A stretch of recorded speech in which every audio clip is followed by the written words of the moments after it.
Bonjour à tous et bienvenue sur ma chaîne. Aujourd'hui, nous allons explorer un aspect fascinant de la langue française, les expressions selon les différents registres de langue. Que vous soyez débutant ou que vous souhaitiez améliorer votre maîtrise du français, comprendre ces nuances peut grandement enrichir vos interactions. Alors, c'est parti. Les registres de langue en français. En français, il existe trois principaux registres de langue, familier, courant et soutenu. Ces registres reflètent le contexte et le degré de formalité de la communication, et savoir les distinguer peut vraiment faire la différence dans la vie quotidienne. Le registre familier est utilisé avec des amis proches ou la famille. Il est simple, détendu et plein de mots du quotidien. C'est parfait pour des conversations décontractées, comme par exemple « Salut, ça va ?» Le registre courant est celui que nous utilisons le plus souvent, surtout dans des situations neutres. Il convient aux discussions avec des inconnus, des collègues ou pour rester poli sans être trop formel. Par exemple, « Bonjour, comment ça va ?»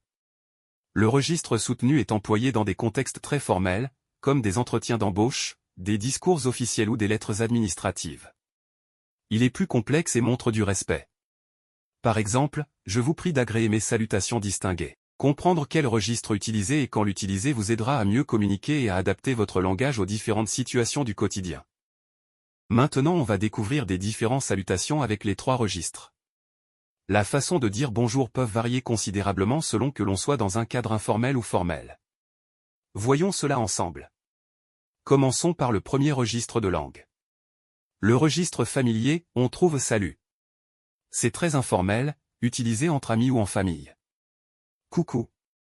Qui est très affectueux, souvent utilisé pour saluer de manière amicale. Aussi ça va. Il est informel et courant. À plus.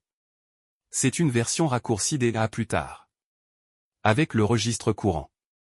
On peut dire bonjour. Qui est une salutation standard. Même chose pour bonsoir. Mais elle est utilisée en fin de journée. On trouve aussi comment ça va? Un peu plus formel. Au revoir, ou bien à bientôt. C'est une salutation standard pour dire adieu. Maintenant pour le registre soutenu. Je vous salue. C'est très formel. Bien le bonjour. Il est un peu vieilli. Comment allez-vous?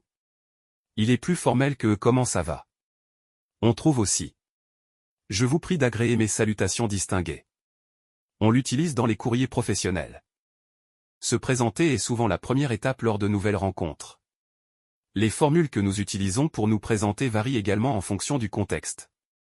Découvrons ces différentes manières. On va commencer par le langage familier. Moi, c'est le prénom. Par exemple, moi c'est Najib. Il est informel et rapide. Salut, je suis le prénom. Par exemple, salut, je suis Najat. C'est détendu. Tu peux dire tout simplement ton nom après l'expression de salutation. On trouve aussi les toi, t'es qui est très direct. Maintenant le langage courant. Je m'appelle prénom. Ici tu peux dire ton nom. C'est une forme standard. Enchanté, je suis le prénom. C'est presque la même chose mais cette expression elle est courtois et polie. Et vous, comment vous appelez-vous? Ça ici est une version polie. Pour le langage soutenu. On trouve. Permettez-moi de me présenter, je me nomme, le nom. On peut dire permettez-moi de me présenter, je me nomme Karim par exemple. Ça il est très formel. Je me permets de vous informer que je suis au nom complet. Et dis votre nom. Ça il est aussi formule polie. Essaie d'écrire cette expression avec ton nom dans les commentaires. On peut dire aussi auriez-vous l'amabilité de me faire part de votre nom? Cette expression est très respectueuse. Formules de politesse. Les formules de politesse sont indispensables dans toute langue, car elles permettent de montrer du respect et de la courtoisie lors de nos interactions. Découvrons ensemble comment exprimer la politesse en fonction des différents registres de langue. Familier, merci, merci beaucoup, cette expression est courante et simple, utilisée pour exprimer sa gratitude de manière informelle mais courtoise. Pas de souci, on peut l'utiliser pour rassurer l'autre personne et lui indiquer qu'il n'y a aucun problème. Cette expression est très familière et montre un certain relâchement. De rien, c'est une réponse informelle que l'on donne souvent lorsqu'on veut répondre à un merci. Elle marque la simplicité et l'absence de formalité. S'il te plaît, cette formule est une demande polie dans un registre familier, généralement utilisée dans les échanges quotidiens entre amis. Courant, merci beaucoup, je vous remercie. Ces expressions témoignent d'un remerciement respectueux et courtois, un peu plus formel que le registre familier, sans pour autant être trop officiel. Je vous en prie, cette réponse classique à un merci est utilisée pour indiquer que l'on est content de rendre service et qu'il n'y a pas de quoi. Elle est polie sans être trop formelle. Avec plaisir, lorsqu'on veut montrer que l'on est heureux d'aider ou de rendre service, on peut utiliser cette expression, qui est courante et exprime un certain enthousiasme. S'il vous plaît, cette formule est la version polie et respectueuse d'une demande, adaptée à des situations où l'on veut montrer de la considération à l'interlocuteur. Soutenu, je vous suis infiniment reconnaissant, cette formule exprime un remerciement très formel et un profond sentiment de gratitude. Elle convient particulièrement dans des situations où l'on veut montrer une reconnaissance importante.